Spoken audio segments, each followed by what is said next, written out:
by my office. I will help you learn how to present to senior leadership. That was the invitation a senior leader gave me a couple of years ago. And that one invitation could have changed how I showed up in leadership rooms. But I never went. Not because I was too busy. Not because I didn't need the help. I didn't go because I was afraid. Afraid of looking unprepared. Afraid of wasting her time. Afraid she would see what I didn't know. And if you are an immigrant professional, you may understand that kind of fear. Hi, I am Marian. On this channel, I share lessons from my journey and from my book, Breaking Through the Immigrant's Handbook for Thriving in the American Workplace, to help immigrant professionals navigate, grow, and thrive in the American workplace. And today's lesson is very personal because sometimes opportunity does not pass us by. Sometimes we walk away from it. In the American workplace, opportunity does not always look like a promotion. Sometimes opportunity sounds like, come by my office, I will help you. And I missed that.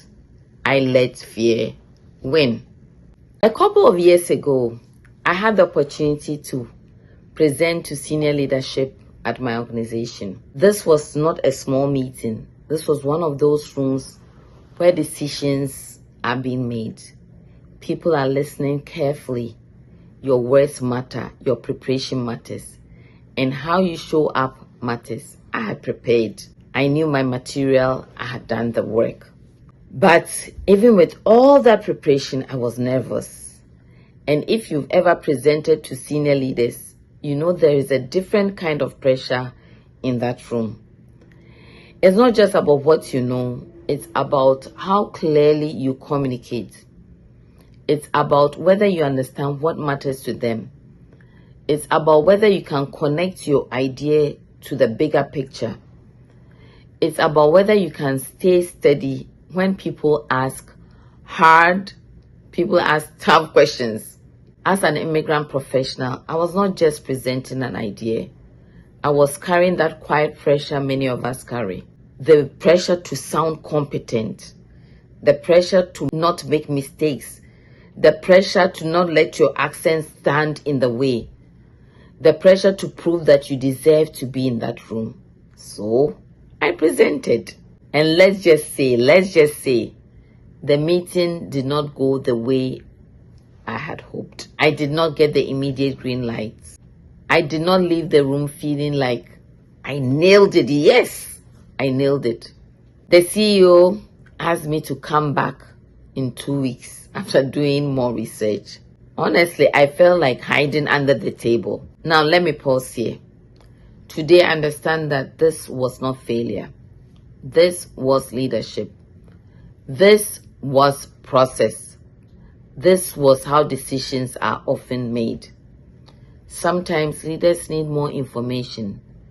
Sometimes they want to see if you can strengthen the idea you are presenting. Sometimes come back with more research is not rejection. It's an invitation to return better prepared. But I did not understand that then. At that time, all I could hear was failure. All I could feel was embarrassment. I felt exposed. I felt like I had not measured up. My boss tried to encourage me. She said something like, you did fine. This is how leadership works. You don't always get a yes right away. But I could not receive it because fear had already started speaking. Imposter syndrome, my inner critic, they were all speaking. Fear said, you are not ready. You embarrassed yourself. Don't go back. Stay where you are. Stay in your comfort zone. Stay safe. That is one of the dangerous things about fear. Fear does not always shout. Sometimes fear whispers. And if you listen long enough, you may begin to confuse fear with wisdom. Well, the next day I ran into one of the senior leaders in the hallway. And she asked me how I felt about the meeting. And I told her the truth. I don't remember every word I said, but I remember the feeling. I was disappointed. I was embarrassed. I was unsure. And then she said something that could have changed or should have changed my career trajectory. She said something along these lines: swing by my office sometime. I will coach you on how to present to this group. We are a diverse team. You need to learn how to speak to each person in the room. The senior leader offered to coach me for free, not through a formal program, not through a leadership class, not through an application process. She saw something. She gave me access. She offered insight. She was willing to help me understand how to communicate with senior leaders, how to influence different personalities in the room, and how to present in a way that landed. That was gold. Absolute gold. And what did I do? I never went. I wish I had a better answer. I wish I could tell you something came up. I wish I could say I forgot. I wish I could say I followed up later. But the truth is simple. I was afraid. I was just afraid. And I was afraid if I walked into her office, she could see all the places where I was still learning. So I didn't go. And that is the part that stings. The help I needed was offered to me. The door was open. The invitation was clear. But fear convinced me. My inner critic convinced me. Imposter syndrome convinced me to stay outside. Now that I have grown, I see that moment very differently. That senior leader was not exposing my weakness. She was offering development. She was not saying you're not good enough. She was saying, let me help you get better. But because I saw coaching as correction, I missed the opportunity. And I think many immigrant professionals understand this tension, not because we do not want to grow. Sometimes we miss opportunities because of the way we have conditioned ourselves, or we've been conditioned to believe you must already know before you show up. You must not inconvenience people. You must not ask too many questions, and on and on and on and on. But let me tell you, when someone offers help, do not hesitate. Do not overthink it. Do not ask yourself, do they really mean it? Take the opportunity. Sometimes the conversation is the door. Sometimes mentorship begins with someone saying, let me show you how this room works. That is what I did not understand then. I treated the invitation like a test instead of a gift. But now I know better. Now I know that in the American workplace, the people who grow are not always the people who pretend to know everything. They are the people who know how to ask, learn, follow up, and build relationships. Fear will cost you. And fear seems like you haven't lost anything by not going. But I'm telling you, send that one email you do not send, the one conversation you avoid, the one follow-up you postpone, the one opportunity to ask for help that you don't ask. Those are opportunities you are missing. The one moment when someone says, come by my office, and you never go. And sometimes it's like, because nothing dramatic happens, you may not realize what fear, imposter syndrome, anxiety, call it what you may, imposter, inner critic have done to you. Your job may still be there. Your title may still be there. Your paycheck may still be there. But your growth may have slowed down. Your access may have narrowed.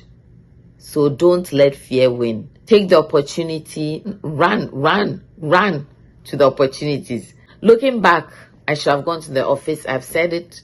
I should have said, thank you for offering to coach me. I really appreciate your help. I should have.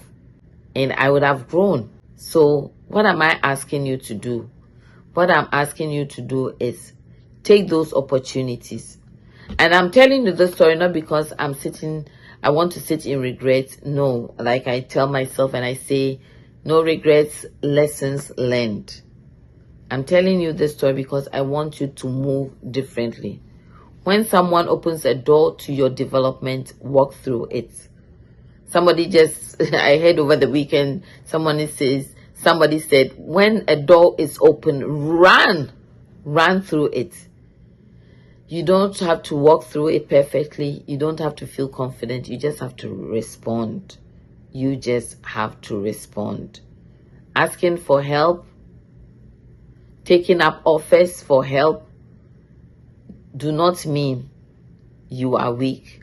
Receiving feedback does not mean you do not belong. It means you are growing.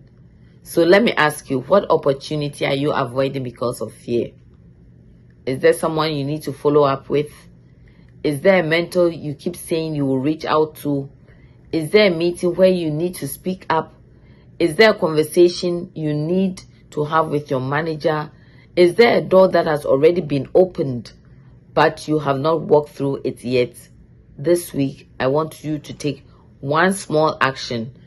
Send the email, ask the question, schedule the conversation, follow up on the offer, because the goal is to stop letting fear make the decision. Courage is not the absence of fear. Courage is moving while fear is still talking.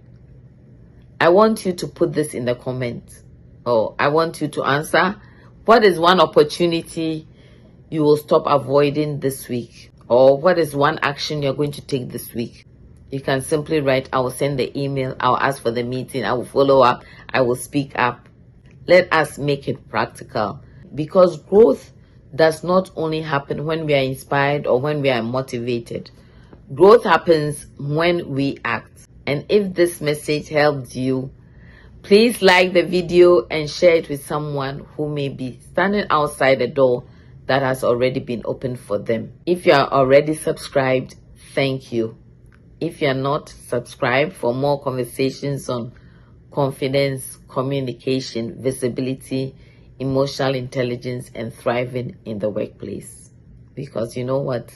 Because you matter, because you deserve to grow, you deserve to thrive, and I am cheering you on.